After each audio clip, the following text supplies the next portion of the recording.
بسم اللہ الرحمن الرحیم رب اعیننی علی ذکرک و شکرک و حسن عبادتک رب اشرح لی صدری ویسر لی امری واحلل عقدۃ من لسانی یفقہوا قولی سبحانک لا علم لنا الا ما علمتنا انک انت العلیم الحکیم الحمد للہ وکفی وسلام علی عبادہ الذین اصطفی اما بعد فاعوذ باللہ من الشیطان الرجیم بسم اللہ الرحمن الرحیم وفی اموالہم حق للسائل والمحروم صدق اللہ العظیم وقال النبی صلی اللہ تعالی علیہ وآلہ وسلم من آتاہ اللہ مالا فلم یؤد زکاتہ مسر لہ مالہ یوم القیامۃ شجاعا اقرعا الی آخرہ او کما قال علیہ الصلاۃ والسلام۔ آج کے اس بامقصد اور عظیم مقصد کے تحت ہونے والے اجلاس کے صدر عالی قدر محترم محمد عبدالجبار صاحب نے دامت برکاتہم، دیگر حضرات علماء کرام، معززین حضرات اور سارے کے سارے یہاں پر جو موجود حضرات ہیں، الحمدللہ یہاں ایک بہت ہی عظیم مقصد کے تحت یہاں پر ہم لوگ جمع ہوئے ہیں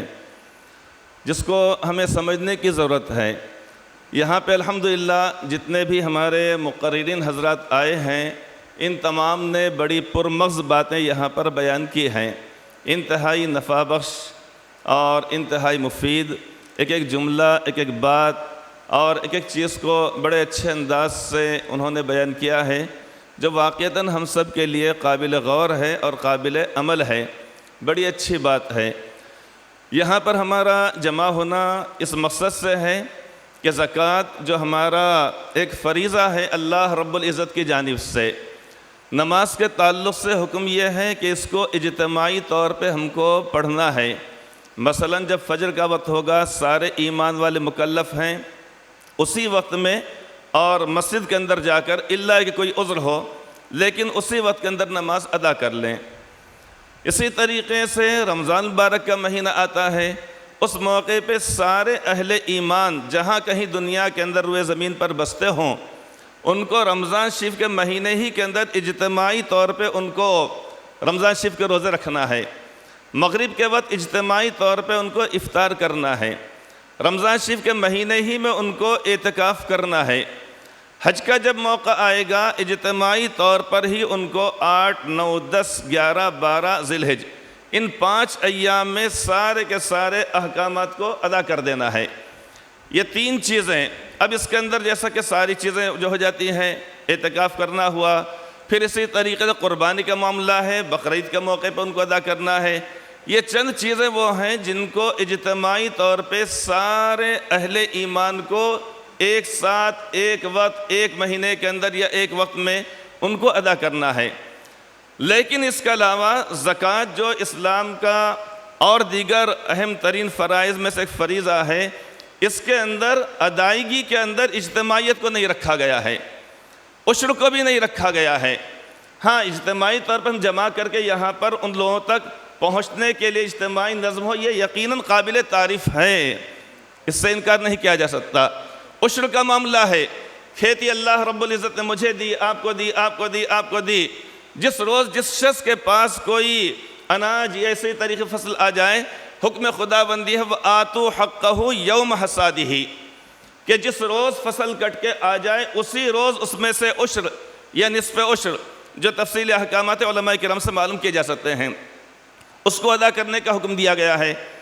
آج میرے پاس کھیتی کا اناج آ گیا، آج مجھے دینے کا حکم ہے، کل آپ کے پاس پسوں، تاکہ پورے سال بھر کے اندر یہ سلسلہ جاری رہے اور ضرورت ضرورت مندوں کی پوری ہوتی رہے، اس لیے یہاں پر ایک ساتھ دینے کا حکم نہیں دیا گیا ہے۔ زکوٰۃ کا بھی معاملہ ہے، جس شخص نے جب کاروبار شروع کیا یا اس کے پاس جو رقم آئی، سال کے 2 کنارے 2 سرے جس کے جب ختم ہو رہے، کسی کے اوپر زکوٰۃ فرض ہوگی 10 شوال کو، کسی کے اوپر ہوگی 11 کو، کسی کو 12 کو، کسی کو ذی الحجہ کی 1 تاریخ کو، کسی کو محرم کی 10 تاریخ کو، کسی کو ربیع الاول میں، تاکہ سال بھر تک یہ سلسلہ چلتا رہے۔ چونکہ صلہ رحمی کا بھی حکم دیا گیا ہے، وہاں پر یہ نہیں کہا جائے گا رمضان شریف کا مہینہ آنے دو اس کے بعد زکوٰۃ دیں گے۔ ابھی ظہر کا وقت اگر ہوا تو ہم اس وقت ظہر کی نماز ابھی نہیں پڑھ سکتے ہیں بالفرض، چلیے ٹھیک ہے ظہر کا وقت ہونے میں ہے، لیکن عصر کی نماز آپ میں نہیں پڑھ سکتے ہیں، مغرب نہیں پڑھ سکتے، عشاء نہیں پڑھ سکتے، کل کی تہجد نہیں پڑھ سکتے۔ اسی طریقے سے ہم رمضان شریف کے روزے پیشگی نہیں رکھ سکتے ہم۔ اسی طریقے سے اور بھی معاملات ہیں جس کو وقت سے پہلے یہ جمعہ کی نماز کو نہیں پڑھ سکتے، عید الفطر عید الاضحیٰ نہیں پڑھ سکتے ہم۔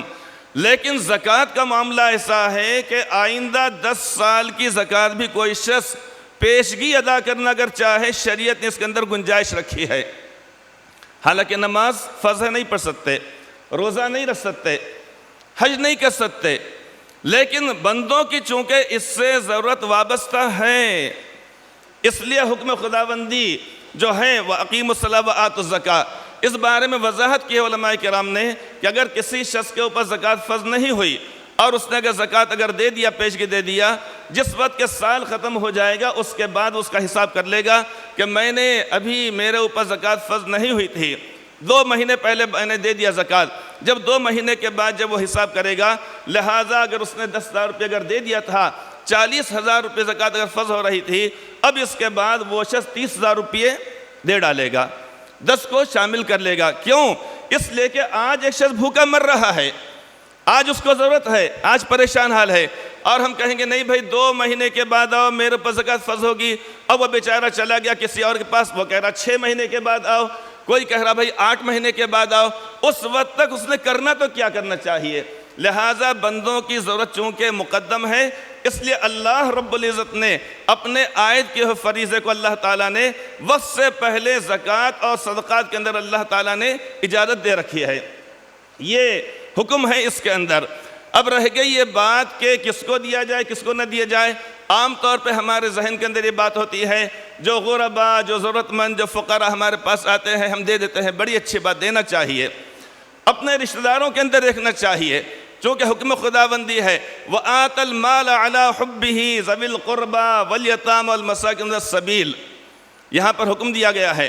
جب بھی ہمارے پاس کوئی مال ہمارے پاس زکوٰۃ کا ہے، صدقے کا ہے، حکم یہ دیا گیا ہے سب سے پہلے اپنے رشتہ داروں میں ڈھونڈو، تلاش کرو۔ الصدقۃ المسکین صدقۃ وہی علی ذی الرحم سنتان صدقۃ وصلۃ، فرمایا گیا حدیث پاک میں کہ مسکین کو صدقہ کرنا یہ ایک نیکی ہے، اور وہی اگر کسی کو صلہ رحمی کے طور پہ دیا جائے اپنے رشتہ دار میں، ماموں ہے، پھوپھی ہے، چچا ہے، تایا ہے، خالو ہے، جو بھی جن سے ہمارا رشتہ دار ہے، وہی علی ذی الرحم سنتان، فرمایا گیا اس کے اندر دوگنا ثواب ہے۔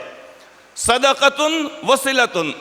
صدقہ کرنے کا بھی ثواب ہے، صلہ رحمی کا۔ 1 روپیہ کسی ایسے شخص کو دیا جائے کہ جس سے ہمارا کوئی رشتہ ناتا نہیں ہے سوائے کلمہ طیبہ کے، اس کو 1 روپیہ دینے پر 1 روپے کا ثواب۔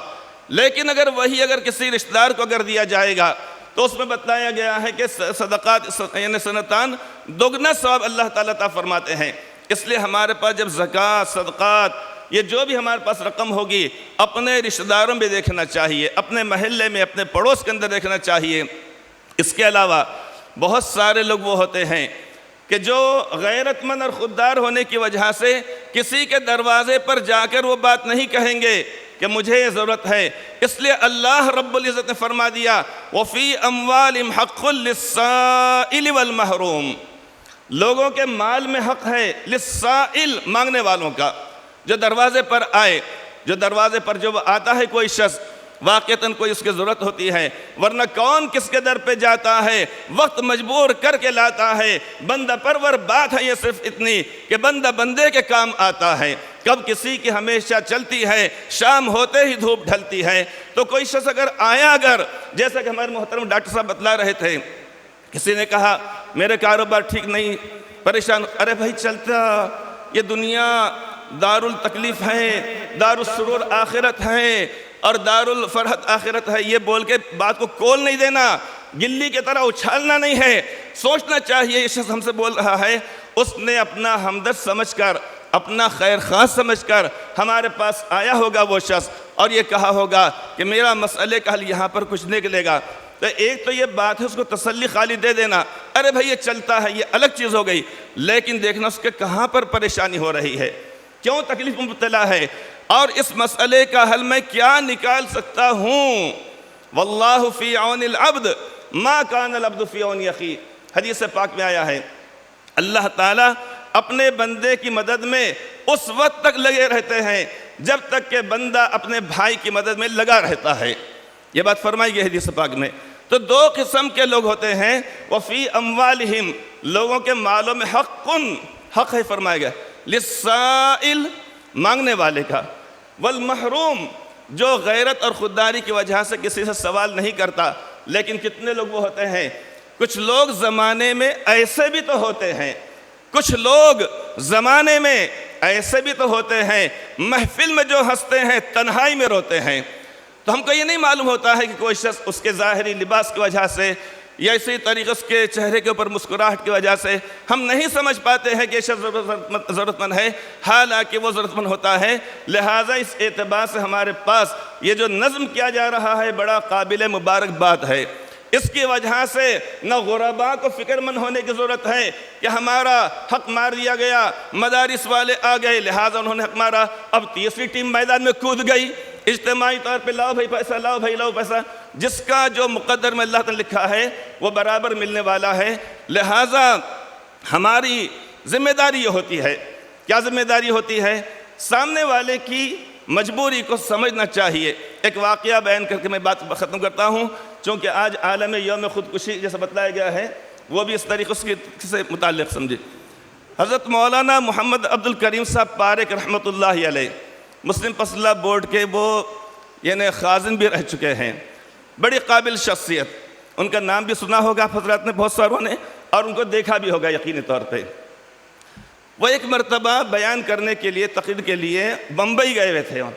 جہاں پر آپ کا قیام تھا، جہاں آپ ٹھہرے ہوئے تھے۔ اچانک ایک شخص آپ کے کمرے میں آ گیا بغیر کوئی اطلاع کرے کہ ہم سمجھ، حضرت تو گھبرا گئے، پریشان ہو گئے، پتہ نہیں بھی کیا ارادے اس کے، میرے بیان سے پتہ نہیں کیا بات ہو گئی، ان کو ناگوار گزری ہوگی۔ اس نے آنے کے بعد کہا کہ حضرت میں خودکشی کرنا چاہتا ہوں۔ کیا کہا اس نے؟ میں خودکشی کرنا چاہتا ہوں۔ آپ نے کہا ہو جائے بسم اللہ، یہ کہہ دیا انہوں نے۔ کیا کہا اس نے؟ حضرت میں خودکشی کرنا چاہتا ہوں۔ آپ نے فرمایا بسم اللہ، ہو جائے۔ وہ پریشان ہو گیا، اس نے کہا کہ حضرت میں کہہ رہا ہوں خودکشی کرنا چاہ رہا ہوں، میں خودکشی کرنا میں چاہ رہا ہوں، اور آپ اس سے بجائے روکنے کے مجھے مت کرو بھائی، نہیں کرنا، حرام ہے، جو جیسا کرتا قیامت تک ویسے جلتا، یہ باتیں بولنے بجائے آپ مجھے الٹے کہہ رہے، ہو جائے بسم اللہ۔ آپ نے فرمایا کہ آپ کا ارادہ خودکشی کرنے کا نہیں ہے، اسی لیے تو میں نے کہا ہو جائے بسم اللہ۔ اس لیے کہ جس کا ارادہ خودکشی کرنے کا ہوتا ہے وہ کسی سے پوچھتا ہی نہیں ہے، کسی سے مشورہ نہیں کرتا ہے، کسی سے رائے نہیں مانگتا ہے، بس گیا کر لیتا، انہیں چھلانگ مار دیا، پٹری پر سر رکھ دیا، جو کرنا ہے کر لیتا۔ اللہ سب کی حفاظت فرمائے۔ اب اس کے بعد آگے کی بات، یہ بات ہو گئی، اس نے کہا خودکشی کرنا چاہتا، آپ نے فرمایا ہو جائے بسم اللہ۔ پھر گفتگو ہوئی، اس کے بعد اس نے کہا کہ میں پریشان حال ہوں۔ دیکھیے وہی بات ہمارے جو یہاں پہ جو نظم قائم کیا گیا اسی کے تحت، میں پریشان حال ہوں، میں ضرورت مند ہوں، اور مجھے سمجھ میں نہیں آ رہا کیا کروں میں۔ آپ نے فرمایا کہ دیکھو یہ بمبئی ہے، آج کی ممبئی، پرانی بمبئی، چلیے، تو آپ نے فرمایا کہ دیکھو یہ بمبئی شہر ہے، یہاں ہر اچھی بری چیز بک جاتی ہے، یہ لو 200 روپیے، وہی جو بات ہے نا کہ کسی کی ضرورت کو پورا کرنا۔ آپ نے فرمایا کہ یہ لو 200 روپیے اور گاڑا لگاؤ یہاں پہ پھل کا گاڑا لگاؤ، اور یہ تمہارے جو سوٹ بوٹ ہے نا اس کو اتار کے پھینکو۔ آپ نے فرمایا یہی چیز تم کو کام نہیں کرنے دے رہی، کرتا پائجامہ پہنو، آدمی کو شرم ہی نہیں آتی، یہ گلی میں چلے گا، ادھر چلے گا، کیا فرق پڑنے والا ہے؟ لیکن سوٹ بوٹ پہن کے اگر ٹیپ ٹاپ میں رہ کے شان و شوکت سے رہ کے اگر تم کریں گے نا پھر کام نہیں کر سکتے۔ آپ نے نکالے 200 روپیے جیب میں سے دیے، یہ اپنی طرف سے کسی کی مدد کرنا اس لیے کہا جاتا ہے، دیے 200 روپیے اور کہا کہ لے کر جاؤ اور جا کر پھل بیچنا شروع کرو۔ اب ہو گیا، اب یہ بات آئی گئی چلی گئی، وہ نوجوان چلا گیا۔ اب اس کے بعد 2 سال کے بعد حضرت کا پھر وہاں پر آنا ہوا بیانات وغیرہ سلسلے میں کسی چیز سے، اس کو پتہ چلا۔ اب وہ اچانک وہ شخص آیا اور حالت ماشاءاللہ بڑی اچھی ہو گئی تھی، ظاہری حالت، لباس وغیرہ اچھا، اور حضرت بھی بھول گئے ساری بات کو۔ پھر اچانک آنے کے بعد اس نے کہا حضرت آپ نے مجھے پہچانا کیا؟ آپ نے فرمایا نہیں میں تو نہیں پہچانا۔ فرمایا کہ 2 سال پہلے میں نے جس جوان نے آپ سے کہا تھا کہ حضرت میں خودکشی کرنا چاہتا ہوں، اور آپ نے فرمایا تھا کہ ہو جائے بسم اللہ، پھر میں نے اپنی پریشانی کو ظاہر کیا آپ کے سامنے، اب اس کے بعد آپ نے 200 روپے مجھے نکال کر دیے تھے، الحمدللہ میں جب سے کاروبار کر رہا ہوں میری حالت، معاشی حالت الحمدللہ بہت اچھی سدھر گئی۔ حضرت خوش ہوئے، دعا دیے۔ تو میں بتلا رہا تھا اگر کسی کی اگر مدد اگر کی جائے گی تو اس کے حالات بدل جاتے ہیں، حالات بدل جاتے ہیں۔ اللہ کا شکر ہے کہ الحمدللہ ہمارے پاس بڑی اچھی شروعات کی گئی ہے۔ ایک شعر کے اوپر بات ختم کر دیتا ہوں، ہیں لوگ وہی جہاں میں اچھے، ہیں لوگ وہی جہاں میں اچھے، آتے ہیں جو کام دوسروں کے، وآخر دعوانا ان الحمدللہ رب العالمین۔